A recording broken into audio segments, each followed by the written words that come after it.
Almost exactly 8 years ago, I walked out of the First Congregational Church in Stoneham for the last time. It wasn't just the close of my ministry among them, it was also the start of my retirement. Despite the temperature being -1 degree that day, almost everyone came to say goodbye to Jerry and me. Emotion flowed freely that morning. Tears, joy, grief, gratitude. It was an amazing leave-taking. But for me, there was also a pinprick of panic. Where were we going to worship after today? Both of us were now officially retired clergy. Each of us had high expectations. Finding a new church home seemed like a daunting task. There are a million reasons why we go church shopping. Maybe you're a cradle congregationalist and you're keeping up the tradition.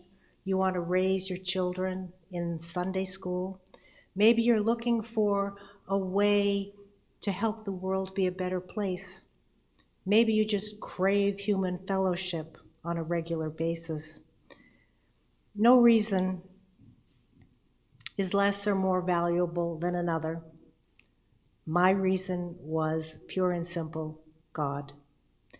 When I was 29 years old and I'd been unchurched for about a decade, I had an encounter with God that literally stopped me in my tracks.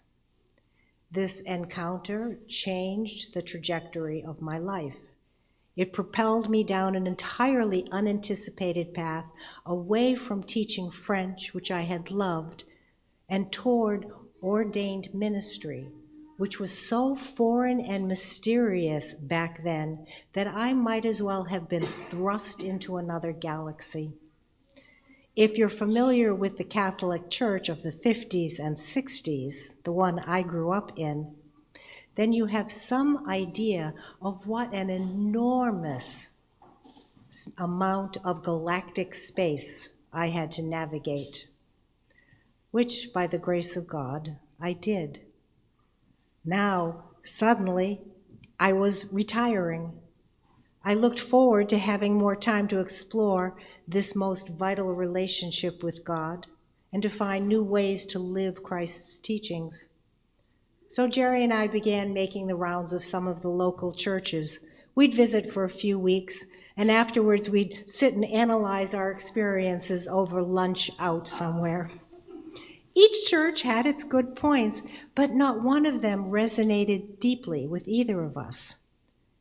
And then we remembered Sarah Hathaway was married to a local UCC pastor, someone I had never met despite all my years of attending various UCC meetings and gatherings.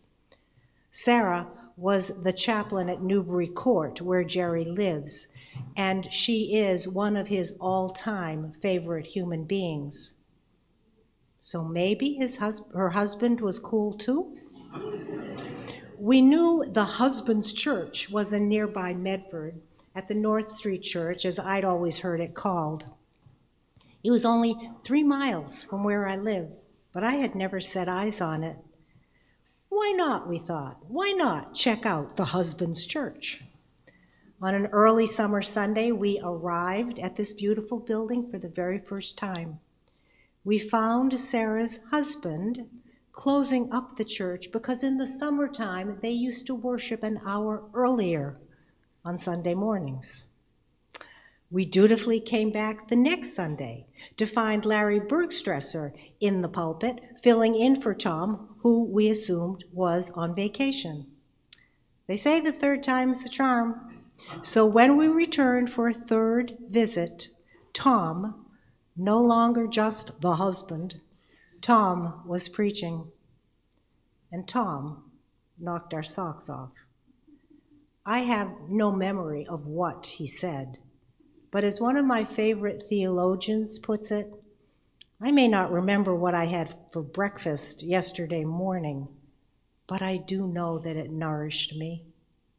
And so it has gone with all Tom's sermons. I feel nourished every single Sunday by Spirit-filled preaching and worship here. And I am so profoundly grateful for this gift.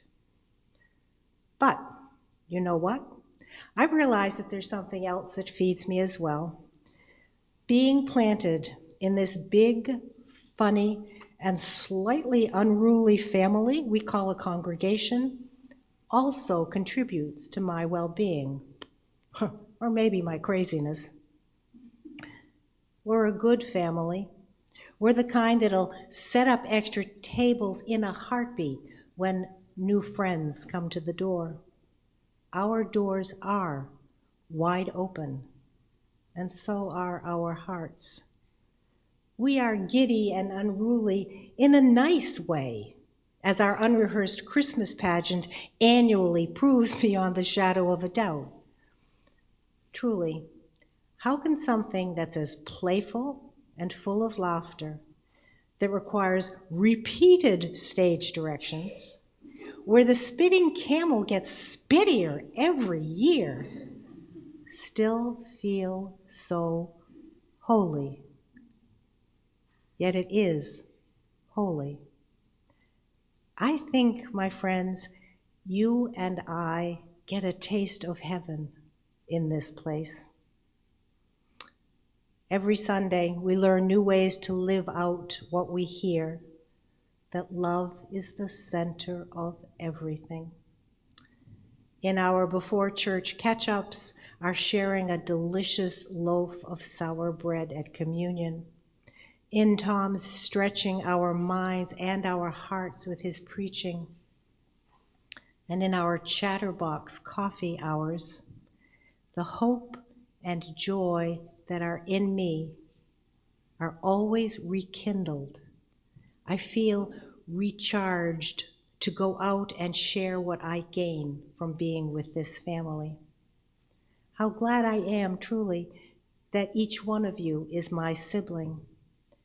And there is no place I want to be on Sunday morning but here at Hillside Community Church. So be it.